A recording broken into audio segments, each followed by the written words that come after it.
40 seconds.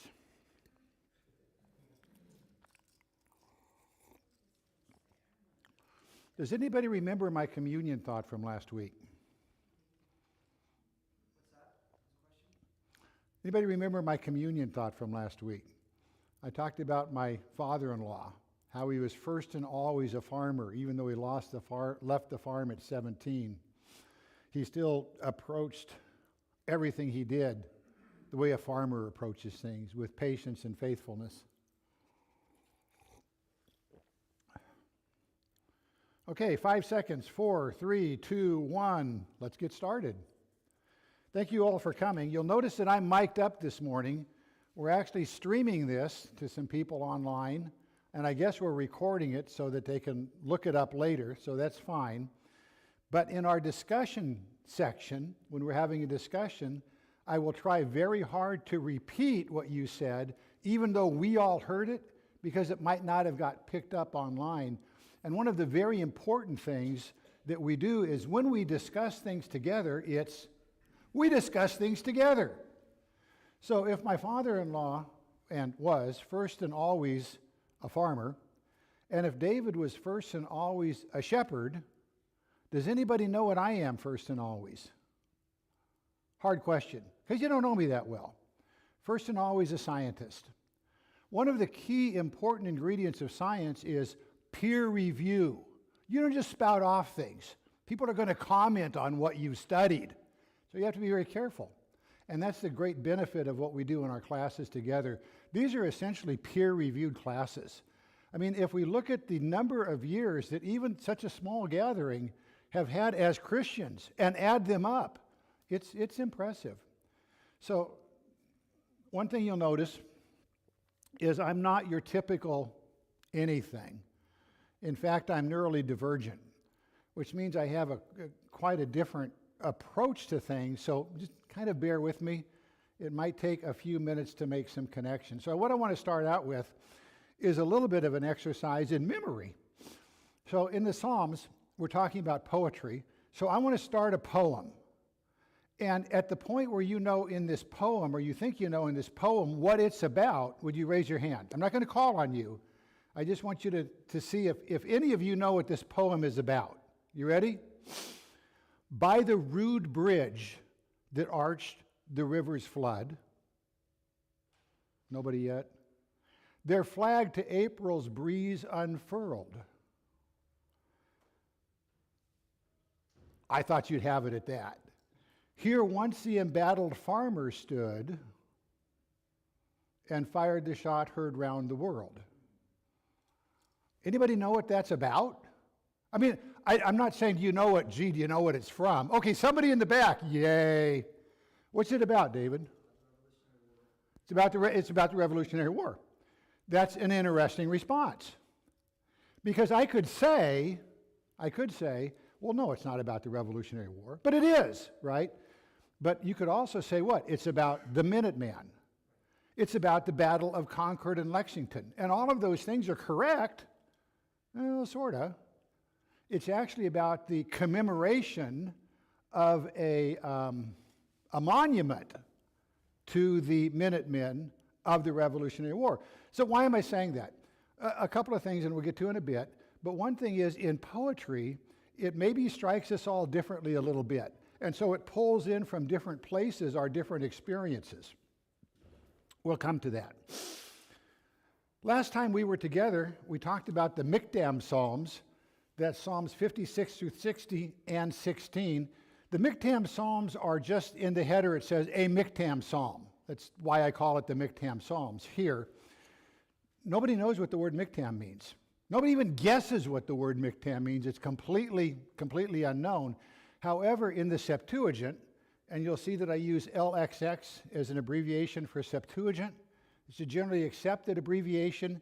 It's called the 70 because it's presumed that 70 scholars all got together from 12 tribes, right? 6 from 12 tribes, 72 scholars, and all came to exactly the same understanding of the translation of the Hebrew into the Greek. So the Septuagint is considered authoritative. So it's a little bit interesting that while no one knows what the Miktam Psalms was, in the Septuagint, it was called, the same heading, Mictam, was called the Stelliographian. And Stelliographian is a word that we use today. Well, we don't use it always, right? You don't, hey, Norma, when you're at the store, will you pick me up some stellographs? Yeah, we don't use it all the time. But basically, this means carved in stone. So in the Lincoln Memorial, there is a stellogram. There's something carved in marble that Lincoln said, and I just rendered it here in Cyrillian letters. This is what it actually looks like in the Greek, to show you two things. Number one, how bad my handwriting is in Cyrillian, okay? And that it's actually pronounced the same in English as it is in Greek. Stelligraphian. So that's what we looked at last time. A lot of you weren't here last time, so I introduced the concept of don't panic. On the back table, if you want, you can pick it up now, you can pick it up when you leave, it's okay. There's 3 different piles of papers. One is essentially my research notes for this class, for this section of classes, okay? And those research notes are called Lament for Mocking and Conspiracy. That's what these classes are named. You'll also see that there is an excerpt from a commentary dealing with shepherds. And it's basically any reference to shepherd, the word shepherd in the Old Testament, where it's rendered in Hebrew. For example, in Job, the word shepherd is in Hebrew, but never translated shepherd in any of the other languages. But since it's there in Hebrew, it's there in the commentary. And then finally, there's also a very long scholarly article on new religious movements and talking about Mormonism and Word of Faith and what is the Islam, the American Islam? It's back there. It's very thick, difficult to read. I didn't pass it out. You can have it if you want it. If anybody is listening online, hears this, and wants some of these papers or references, just send me an email to bob.comer@comcast.net. And if you don't know how to spell the word Comer, you don't know me well enough to ask. So don't panic. I'm only here for 3 weeks. You get a good teacher back in 4. So when I kicked off this series of classes last time, I said that generally speaking, our teachers are approaching the Psalms autographically. We're talking about who is this psalm written to? What was he doing? How do you feel about that? And what I wanted to do was to expand our thinking in the Psalms to include cultural, theologically, and teleologically.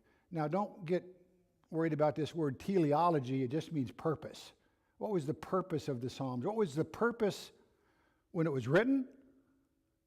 Remember that when the Psalms were written, they were collected later. So the earliest Psalms actually date from Moses at 1400 BC, some from David, 1000 BC, but they weren't collected into their final form until what, 250 BC or so. And so what was the purpose when they were written? What was the purpose of the way in which they were collected? What was the purpose and the way in which they were used, both again then theologically or culturally? This is from last time, but it has to do with what we're doing today. Now, purposely, the Psalms had headers, and in Psalms 56 we saw that the heading for 56 was Dove on a Distant Oak. We talked about that last time. I won't go into it more. 57 through 59 was, the header was Do Not Destroy. Do not destroy is the way it appears in English. That's not what it says. Hint. Okay, we'll get to that in a minute. Psalm 60, interestingly, is Lily of the Covenant. And we'll see in this section of Psalms that once we get past history, we'll see the lilies of the covenant. So just think about, not really ready to ask the question yet, if one heading says lilies of the covenant and another heading says lilies of the covenant, should we look at those Psalms together and try to understand, is there something that connects these? Now, there's also a couple of Psalms that are just lilies. So if the Psalm says lilies, is there any intent then, or any value in thinking about lilies Psalms with respect to lilies of the covenant. I don't know. I'm not doing that, but maybe there is. Now, in the psalm heading, do not destroy, we talked about this last time, that destroy in Hebrew, which translated, is sahat. Now, I'm going to warn you that I don't care about pronunciations. I had a buddy that was from West Texas, and in talking to him, I could not understand what he says at all. So let me tell you something he said to me and see if you understand what he said. He said, go come rein. Anybody know what that means? I said, Kevin, what are you talking about? He said, go come rein. I don't get it, Kevin. What are you saying? Gonna come a rain. Oh, it's going to rain. So I don't spend a lot of time worried about getting the Hebrew pronunciation right or the Greek pronunciation right. I think in Roman words, that's why I write them here. The other reason I write them in Roman words is because I don't have a Cyrillic keyboard. Okay, so I'm typing, I can't really type in Greek. But if you want to do some research, if you type the Greek word in the Roman equivalent, it'll come up. You'll get all kinds of references that way.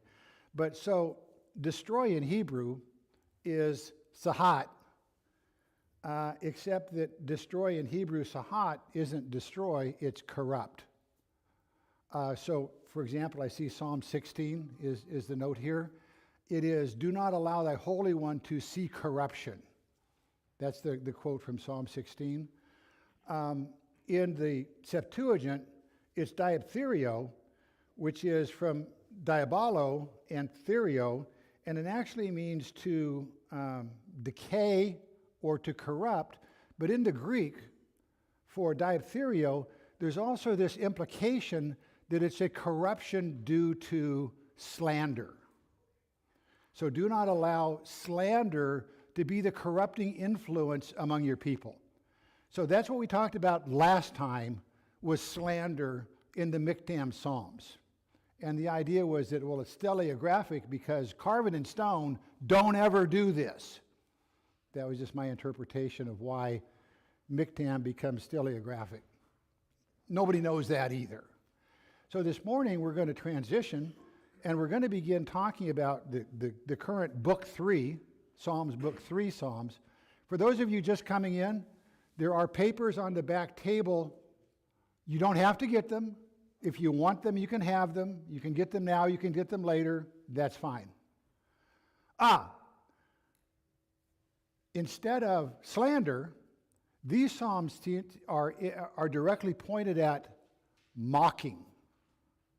So the question that I have for a discussion question, just we'll get to in a bit, is there a relationship between mocking and slander?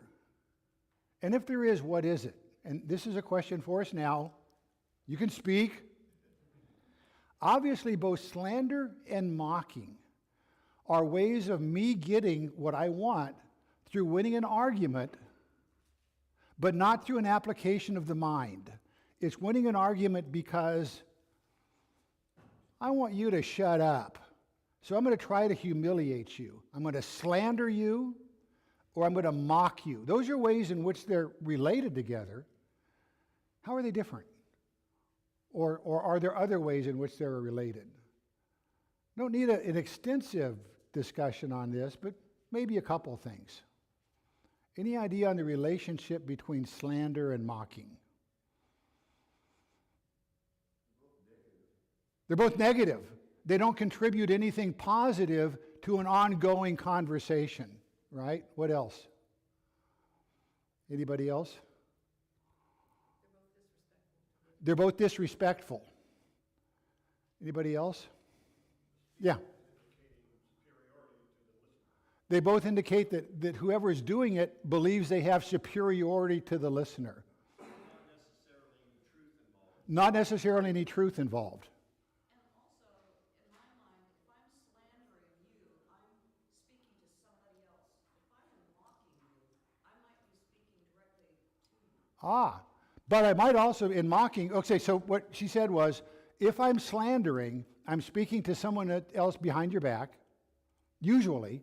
If I'm mocking, you're there while I'm mocking you, usually, although, maybe not always. So, Norma, or David, I'm going to ask you to do something. Forgive me, it's rude. Our friendship, I think, allows me to do this. Begin speaking, begin making any comment. Moo. Moo. We'll come back to what that means later. The Greek for mocking comes from a root word which also is the word moo. So last time, in introducing the cultural concept of the Northwestern Semitic language Psalms, I introduced you to a town called Ugarit. Ugarit is an ancient city. It was only discovered 100 years ago, but because of the way in which it was destroyed, a lot of the record was preserved. Ugarit had a cuneiform alphabet. Now, the reason that's important is a lot of cuneiform-based writing, that's symbols that are written with a stylus, okay, are not alphabetical. They are words, so that the cuneiform forms a word. Ugarit is written in an alphabetic form of cuneiform, but also a consonantal alphabetic form of cuneiform. The vowels aren't written. Sound familiar? Sounds a lot like Hebrew. And so when the city of Ugarit was discovered, and the philologists started learning how to read this particular kind of cuneiform, they said, oh, wait a minute, this all sounds familiar. This sounds a lot like Hebrew. And the Psalms and the stories that they would read sounded a lot like Hebrew Psalms and stories. And so then the idea of the philologists, the people who study languages, not the theologians, not the Christians, and not the rabbis, but the philologists said, oh, the Hebrews got it from Ugarit. This isn't original literature. This is a copy of something that was already there. And so as we looked at the theology, forgive me for this, I don't know any other way to say it, the theology generated by the philology of people like Dahoud, there's a lot of it out there. Now, one thing about thinking about the relationship between Ugarit and Hebrew is there has to be some form of interconnectedness, right? So if Ugarit was in South America, we would say, well, it may sound the same, but there's no relationship because there's no way they could be connected. So it becomes a very important principle to show a connection. So I want to talk about Ugarit just a little bit. After today, we will have moved on completely. But comparing Ugarit to Israel, Ugarit was polytheistic. Of course, Israel was monotheistic. Ugarit was allied with the Hittites.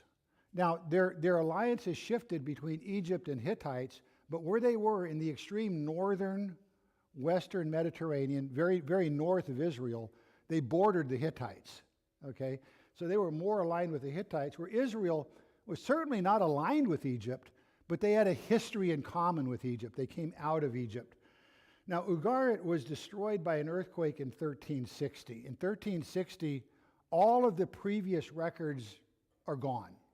We only know about them because of records after 1360 that refer to the records before 1360. Now, what was happening in Israel? The Exodus was, about 100 years before, 1450. So Ugarit is destroyed 100 years after Moses leads the people into Israel. The Battle of Kadesh was in 1275. So Bible scholars, Kadesh is what to the Israelites? What is Kadesh? I'm not surprised, okay, and I'm not impugning your scholarship, but does anybody know what Kadesh was to the Israelites? It was one of the cities of refuge.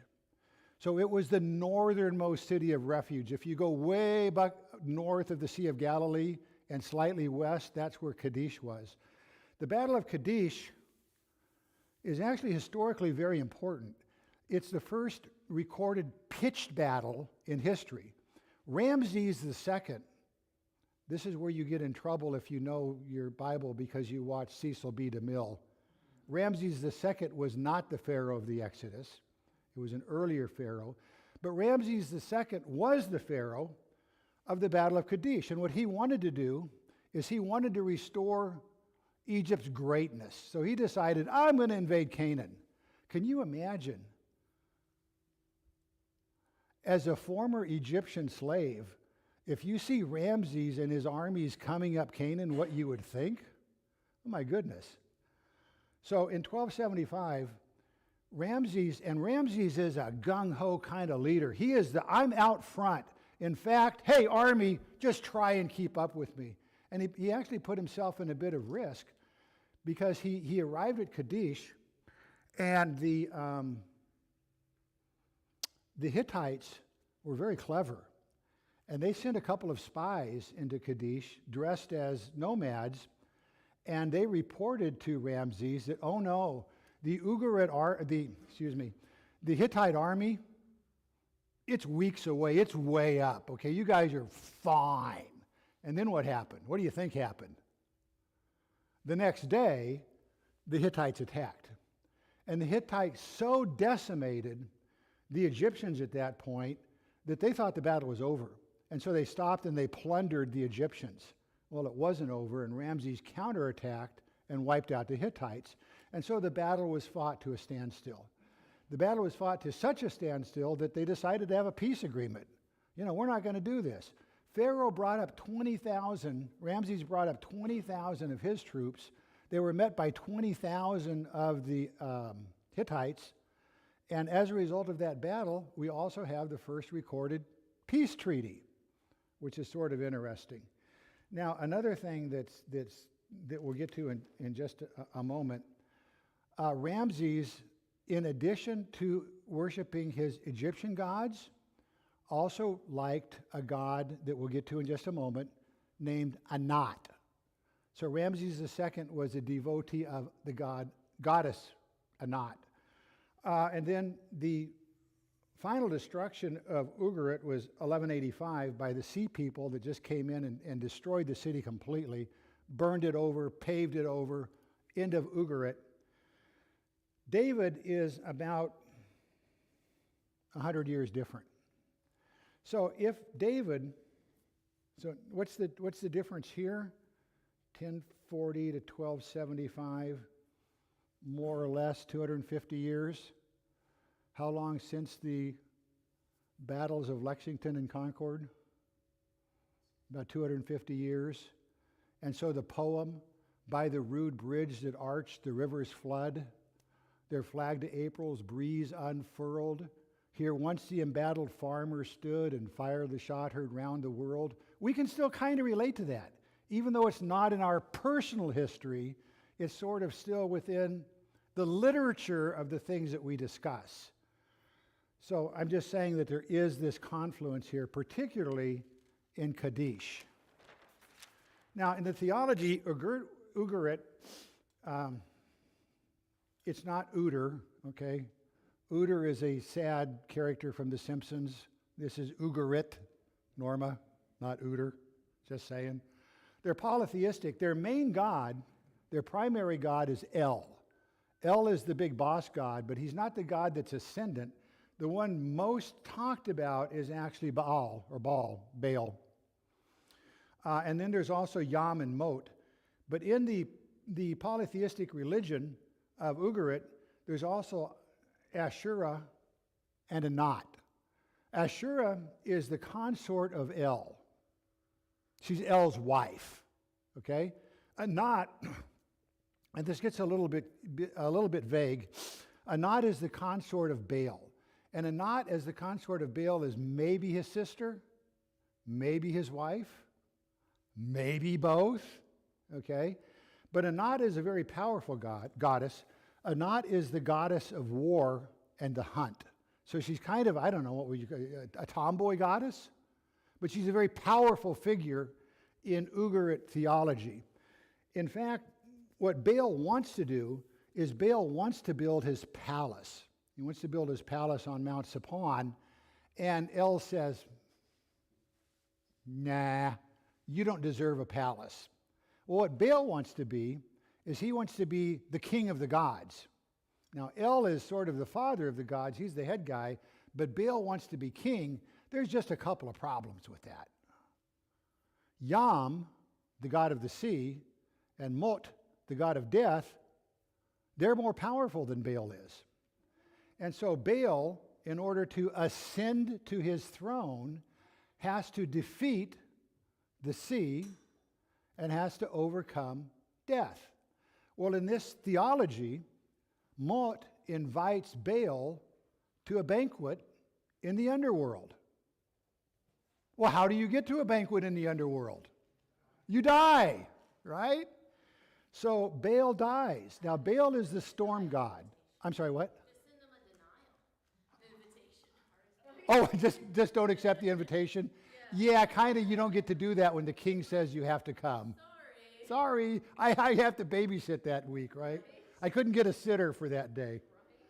So Yam and Mot are very important gods.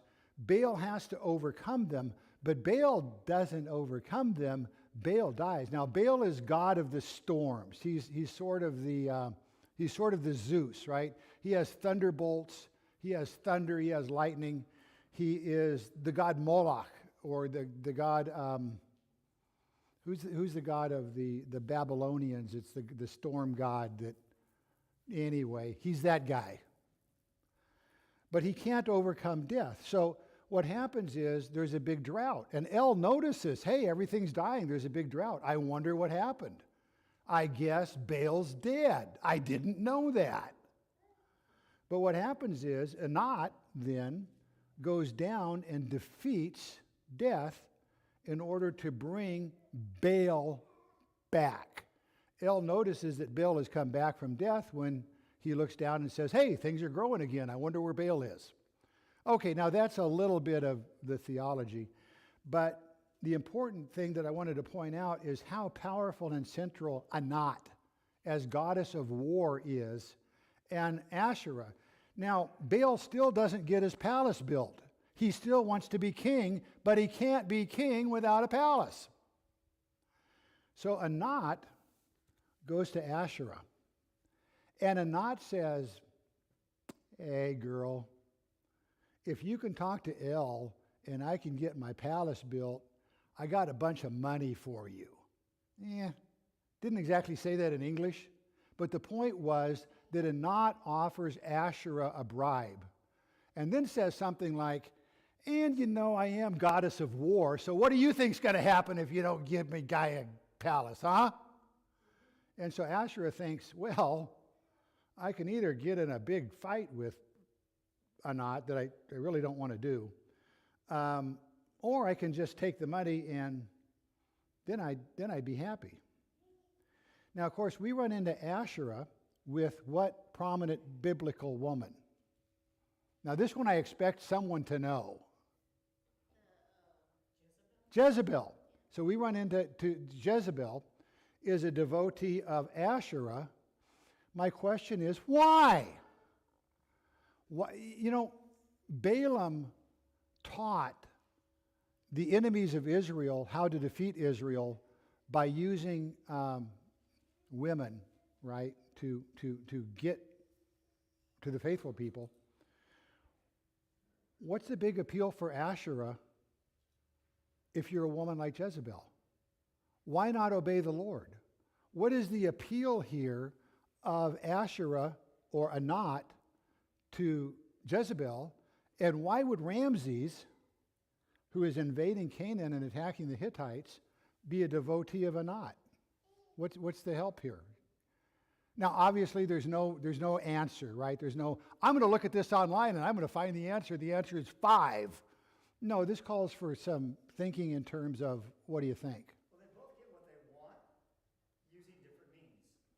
Okay, they both get what they want using different means. Or that appeals to Pharaoh, and Asherah gets her way through using her feminine wiles. So Asherah gets her way by using her feminine wiles, is what David said. The point here is that the women are powerful and central in the religion.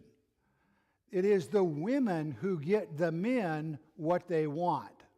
And so this power is maybe having some sort of appeal culturally to people. I want to back up because I forgot to talk about something. And I apologize. I don't like to go backwards. But this is where we are right now. So approaches to Psalms. We talked about autographically, culturally, theologically, teleologically, and then Sitzenleben. Sitzenleben is a German term used by form critics, and what it means is sits in life. What is the context of the time? And then back that up, what are the oral traditions that result in this being written down in this way? That's what a form critic is. And one of the terms they use is sits in Leben. How does it sit in life? Now, I want to use that term differently than they use it.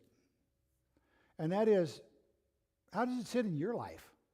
Does that make sense to you as you think about today and you think about people you know, that there would be an appeal to women of power about a goddess like Anat or Asherah? Do you see how that could be the case? You comment on that. No comment? I kind of don't blame you. I mean, a lot of this is sort of new. You probably haven't thought a lot about how Baal ascended dominance of king of the gods because he defeated Yam, the god of the sea.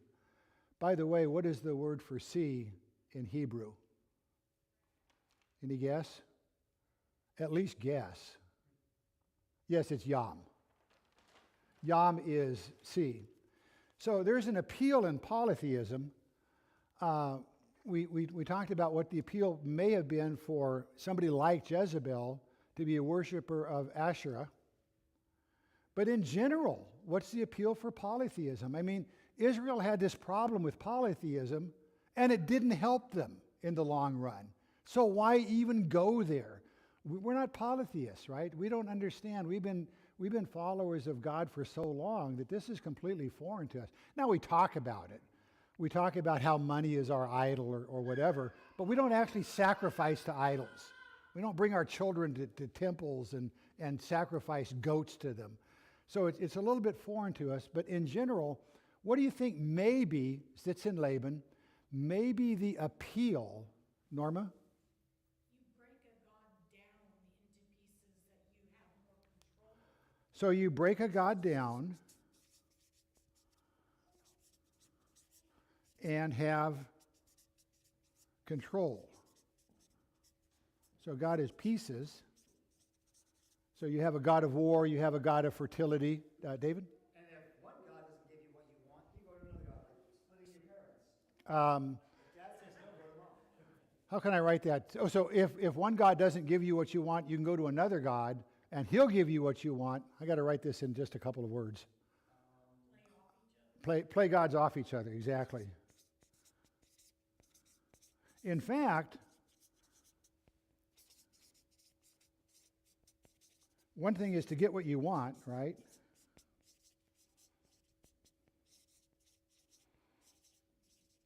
The other thing is I can play them off of each other in order to threaten them.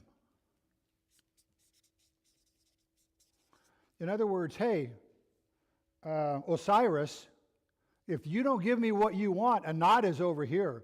You know, Anat is going to give me what I want if you're Ramses. I want to invade Canaan. I want to beat the Hittites. So you know who I'm going to worship? I'm going to worship their god of war. You know, my god of war. Hey, you guys, you're not giving me what I want? It's interesting that when Pharaoh invaded Canaan and ultimately attacked the Hittites, the names he gave his armies was the names of gods. Not Anat, but the names of other lesser gods. So yeah, we can play each other off, and in fact, I can even threaten them in a way that if you don't give me what I want, there's other gods who will. Norma, there's other women. Hey, I'm just saying, I'm hating. So anything else in terms of what's the potential upside? Why would I want to be a polytheist? I'm constantly what? Covered? I can't get what I'm getting from you. I'm going to go over here and I get any excuse to have whatever I want, whenever I want it, and how I want it. Get what I want, how I want it. Perfect. and I've now run out of room on this side of the paper. So, is there any downside to polytheism? Those are the upsides. You almost convinced me that I want to be a polytheist. Now, turn me around. None of it works. When you put self in your space, you are lost. Because self won't save you. Too much work. Now, that was very profound, what was just said, so I want to make sure that people online heard it. If you put yourself in the place of God, you're lost, because you turn to God's when you can't do something. So there really is no help at all when you choose what you want to be God. So It's too much work because you're constantly trying to appease 8 million different options. it's too much work because this bad thing happened to me anyway. I must not have got to the right God. I'd better go back and do a redo on this because that wasn't good enough. Now, in case you didn't come in right at 9 o'clock, there's papers on the back. You can pick up or not, and that's fine. Read it or not. It's not a prerequisite to this class. It's basically my research notes. It's, I think, 14 pages of my research notes. And then some supplemental stuff that goes with the class. 13 pages of my research notes. So the appeal to polytheism. So what I want to do is I want to now turn to Psalms 29 and look at Psalms 29 as a case study in the possibility of the relationship of Ugaritic polytheism to Hebrew poetry. Psalms 29 is sort of the best example that if you're going to look at a philological, not philosophical, not theological, not teleological, but a language example of the relationship between the religion of Ugarit and Hebrews, and all we had was Psalms 29, you'd go, slam dunk, that's what it's all about. So let's read Psalms 29. And right away, we run into a problem. Because right away, Psalms 29 says, ascribe to the Lord, O mighty ones, ascribe to the Lord glory and strength, except that's not what it says in Hebrew. It says, ascribe to, now again, I'm very uncomfortable doing this, but I think I have to do it. Where it says the Lord, what's written is Yahweh. Okay, and you're not really supposed to say the word Yahweh, which I just did a couple of times, sorry.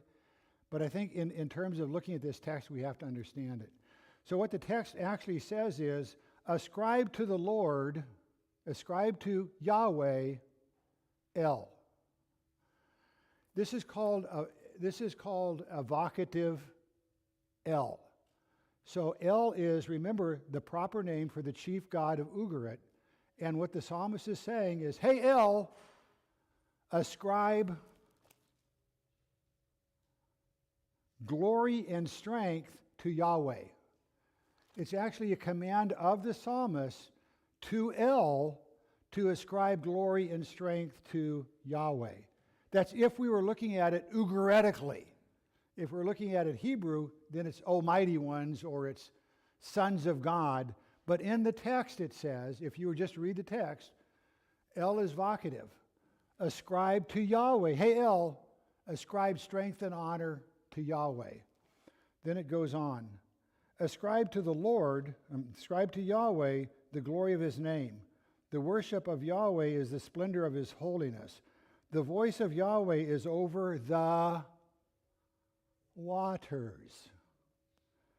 So, of course, we know now that Baal ascended to being head of the gods because he defeated Yam, the god of the sea.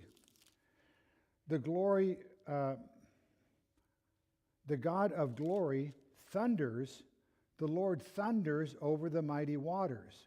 The voice of Yahweh is powerful, the voice of Yahweh is majestic, the voice of Yahweh breaks the cedars, the voice that Yahweh breaks the pieces of cedars of Lebanon. So what was noted by Dahoud and others, the philologists, was, hey, Hebrew guys, all you did was take Baal's name out and stuck in Yahweh. All you did was exactly copy over an Ugaritic poem and ascribe it to Yahweh. And the language of it fits very well. Hey El, ascribe to Baal, hey El, ascribe to Baal strength and honor. Ascribe to Baal the glory that's due his name. Worship Baal in the splendor of his holiness. Now remember that Baal is a storm god. The voice of Baal is over the waters. Baal, remember, ascended to prominence by defeating Yam, the god of the sea. Baal thunders. He thunders over the mighty waters. The voice of Baal is powerful. The voice of Baal is majestic. The voice of Baal breaks the cedars. So Baal is a god of power and a god of tempest and a god of strength. He makes Lebanon skip like a calf, Syrian like a young wild ox. This is a very odd translation in any language, because what's translated in NIV is wild ox in verse 6. Can anybody even guess what that word actually means? And it means it in English, it means it in Hebrew and Greek both. It's unicorn. Huh? Okay then. The voice of Baal strikes with flashes of lightning. The voice of Baal shakes the desert. The Baal shakes the desert of Kadesh. Remember we discussed Kadesh and the relationship of Ramses to Anat in Kadesh. And then Baal sits enthroned over the flood. He's enthroned forever. But then verse 11. Verse 11 is not at all Ugaritic. Verse 11 is strictly Hebrew.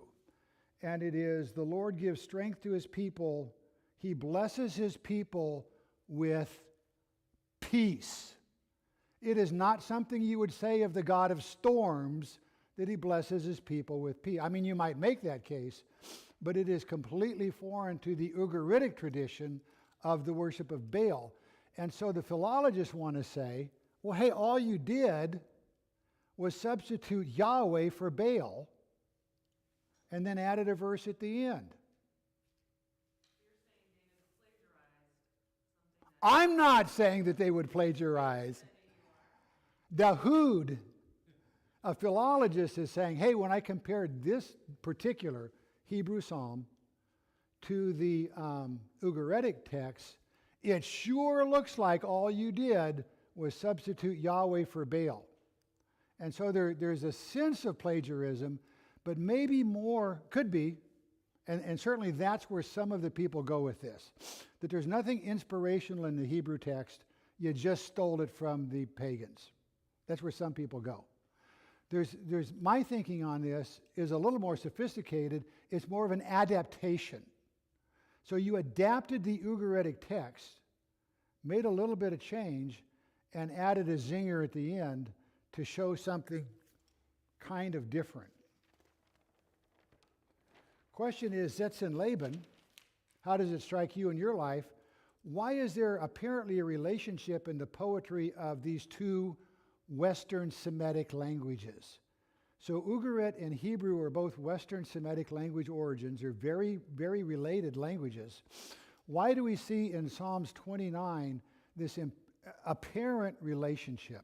Well, some people would say, these would not be rabbis who would say this, that, oh, the Hebrews, they just stole it. Okay. That's certainly a point of view. Are there any other possible explanations why two cultures sharing a similar language, where one culture would later adapt something from an earlier culture and write it in their sacred texts? Well, the easy answer is, right, well, God told him to. Okay, well, let's go a little beyond that. Think, More than one, is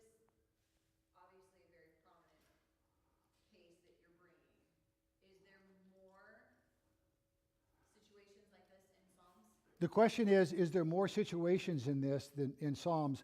Psalms 29 is the best example. As we work through the Psalms that we're going to get to next week, we're going to see other hints that maybe there's something involved here. There are another couple of Psalms that are almost as good as Psalms 29, but Psalms 29 is really the sort of standalone best example. In other words, in the book comparing Hebrew and Ugaritic literature, there's several chapters on Psalms 29. David? Because these psalms are primarily poems put to music, songs, if we look at today's music, secular music and Christian music can run side by side. The difference is to whom is the music or the song giving glory and honor and worship. So David is saying that it's similar to what we have today in terms of secular music and religious music, that they can be very, very similar. The difference is who we ascribe the glory and honor to. And then, David, I think you would probably say, and at the end, what's the conclusion? Because the end of this conclusion in Psalms 29 is, the Lord blesses his people with peace. So it's a completely different outcome. So that's one aspect. Is there other aspects to this, though, that occurs to you? Whether or not you really think it's true, are there any other possible aspects to this that we might want to consider? Again, Zetz and Laban. You can see a culture change. You can see a culture change. So they could have very well been very predominant to this polytheistic religion, to Baal. And as time changes, Okay, so they're enlightened or what you're saying is that the relationship of the cultures could be, and this might get back to sort of the evolution of religion, that they were polytheistic, and then as God changes them, they then change their literature slightly to reflect the earlier, then becomes more Hebrew-y. Is that basically okay? Yeah. So, I guess one way to look at it as far as the inspiration of the scripture goes, is that God took what was there, what they were worshiping, and corrected it. So then God takes what they're doing and corrects it, is what your comment is. There's one other aspect that we've talked about a little bit, and that is, well, by having a shared language and having a shared value construct of worshiping God, there's an opportunity for Hebrews to bring polytheistic people into sort of the Hebrew fold of God. There's this connectedness where maybe this is an outreach tool. I guess, David, maybe similar to what you were saying about Christian contemporary language, where you're not hearing on, top 40 radio, "A Mighty Fortress Is Our God," because nobody would listen to that. And so you do contemporary religious music in order to have a sort of an outreach. So that's a little bit of that aspect to it. But I think as I think about it, Tzitz and Laban, why? I come to a slightly different perspective on it, of course I do, and that is this perspective. Have you ever known anybody's children, certainly not your own, don't want to get too personal here, have you ever known anybody's children who were raised in the church, who knew about God, who knew about the story, and then just as a young person just flames off? Just, I don't want to think about this, I don't care. Has that ever happened to anybody? Oh, it does happen. Okay. So think about this. The people that Psalms are really, really, really addressed to have a problem with their children running away from the Lord and going after these other gods. Does that make sense? Is that something that, without going into detail and me giving you verses on it, you go along with that? Okay. And then getting back to David's relationship between religious music and secular music, that person who went away from the Lord begins hearing this secular religious music devoted to Baal, and they're down with it. And then all of a sudden they hear the same thing, but it's devoted to Yahweh. And then with the tagline that Yahweh is the God of peace. Do you see how that might have the opportunity to bring people back, not people out of polytheism into monotheism, but back from where they left, back to where they need to be through this catchy tune. Not real sure this is a catchy tune, but okay. Y'all with me on that?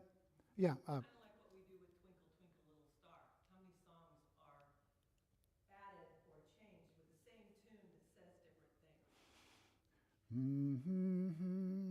I'll see ya. What's that song? What is that? Hark the herald angels sing, Bultmann is the latest thing. Still they wish that he had not demythologized the lot.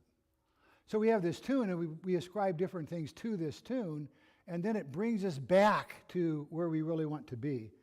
So let's go on from there. And I want to spend just a bit before we get to Psalms book 3 in terms of background. And remember, the discussion that we started with was the relationship of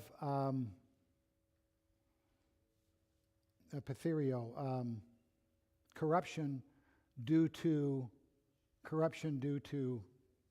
what? Slander versus mocking. And so I want to give us just a quick background on 1 Kings. Let's read 1 Kings. Well, before you jump into that real quick, Yeah. I'm thinking about the song of Broken Hallelujah. It's a contemporary secular song that many people think is somehow biblically accurate. It is not at all. It's theologically and biblically inaccurate. However, there have been Christian artists that have changed the lyrics to be biblically accurate, and it becomes a very beautiful, worshipful song. So David just gave us an example of a contemporary song called Broken Hallelujah, where it was adapted by Christian artists to make it correct theologically. Okay, let's turn to 1 Kings 9. This is where Solomon is going to build a temple, and God says, yeah, okay, build a temple. But, he says in verse 6, but if you or your sons turn away from me and do not observe the commands and decrees I have given you, and go off to serve other gods and worship them, then I will cut off Israel from the land. I will reject this temple that I have consecrated. Israel will become a byword and an object of ridicule among all people. And though this temple is now imposing, all who pass by will be appalled and will scoff. So that's what he says there. Let's on to 1 Kings chapter 12. In chapter 12, verse 26 of 1 Kings, Jeroboam thought to himself, the kingdom will now likely revert to the house of David. If these people go up and offer sacrifices at the temple of the Lord in Jerusalem, they will again give their allegiance to their Lord Rehoboam, king of Judea. Then they will kill me and return to King Rehoboam. After seeking advice, the king made 2 golden calves. He said to the people, it is too much for you to go up to Jerusalem. Here are your gods, O Israel, who brought you up out of Egypt. He gave them calves for idols to worship in northern Israel. These are gods of Egypt. These aren't gods of Ugarit or the Hittites. These are Egyptian gods. Think about that for just a second. So I'm going to set up some idols here because I want to stay in power. So I'm going to get the people to do things my way. Not an unusual thing for a ruler to do, but he chooses Egyptian gods. Okay, I guess you don't want to choose gods of the people around you because then you would be associated with the Hittites. Just saying. So then we come down to Elijah at Mount Carmel. Remember the prophets of Baal and what happened in 1 Kings chapter 18. But I want to back up to 18:18. I have not made trouble for Israel, Elijah replied, but you and your father's family have. You have abandoned the Lord's command. You have followed the Baals. Now summon the people from all over Israel to meet me on Mount Carmel and bring 450 prophets of Baal and the 400 prophets of Asherah who eat at Jezebel's table. So Ahab sent word throughout all of Israel and assembled the prophets on Mount Carmel. Elijah went before the people and said, how long will you waver between two opinions? If the Lord is God, follow him, but if Baal is God, follow him. The word waver that's translated is translated in verse 26 as danced. Well, they danced around the altar. So what's happening here is he's saying, how long are you going to dance with other gods? How long are you going to waver between Baal and the Lord Most High? How long are you going to continue this dancing? Now, we'll get into this next week. Repetitive themes of Psalms Book 3. Remember that Psalms were written whenever they were written, but then they were collected into 5 books, about 250 BC or so. We looked at the theme of the Miktam Psalms being corruption due to gossip. Here in Book 3, we're going to see perhaps one of the repetitive themes is mocking. Okay?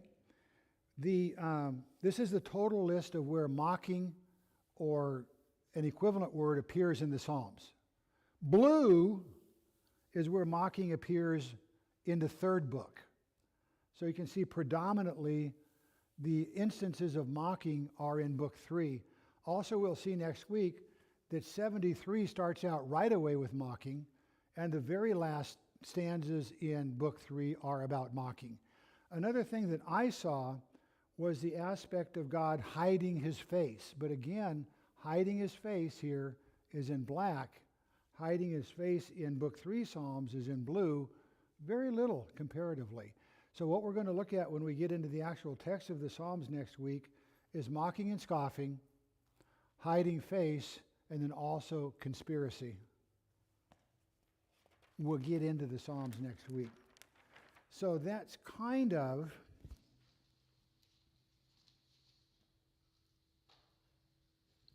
where we're going to go. But let's say that I'm a thoughtful rabbi.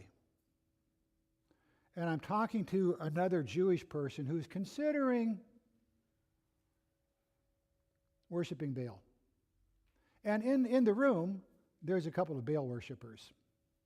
And I'm a thoughtful rabbi, and I'm trying to explain about the tradition of Yahweh and the great culture of the Hebrew people and why God is God alone, is most high.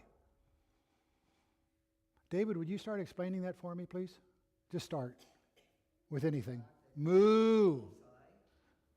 Go ahead. Moo. Moo. So why is it particularly interesting that I would mock David in his trying to talk about Yahweh by mooing? Because Yahweh, when it was convenient, you set up cow gods. Come on. You don't really believe what you're saying, because as soon as it becomes inconvenient for you, you decide that you're not going to worship who you say you are, and you're not going to worship our gods either. You're going to make up your own gods. You're going to cow. And so when we see next week, when we see the Psalms, that, oh God, deliver us because they moo at us. I want you to kind of think about what happened with Jeroboam and Rehoboam when he went and he set up and he said, it's too hard for you to go to Jerusalem. Here, these are cows. They're your gods. And of course, ultimately, we're going to think, is there any way that applies to what we do? The worship of the Lord, our God, it's too hard. Why don't we just have, I don't know, God light? Just saying. So that's it. We'll actually get into the text of the Psalms. Predominantly, we're going to be looking at the first 3 or 4 Psalms. Psalms 79 through 83 is where we're going to spend most of our time. So if you really wanted to meditate and think on Psalms, think on 79 and 80. And then there's a theological problem with one of these Psalms that we'll get to in detail in the 3rd week. There is a paper on it in the back of the room on the theological conflagration between the Nation of Islam, Mormonism, and new religious movements. It's a very interesting paper. It is not an easy read. if you didn't get it and you want it, let me know. I can email a copy to you. So that's it for today, and I don't know, I got 30 seconds. Any final comments in the last 30?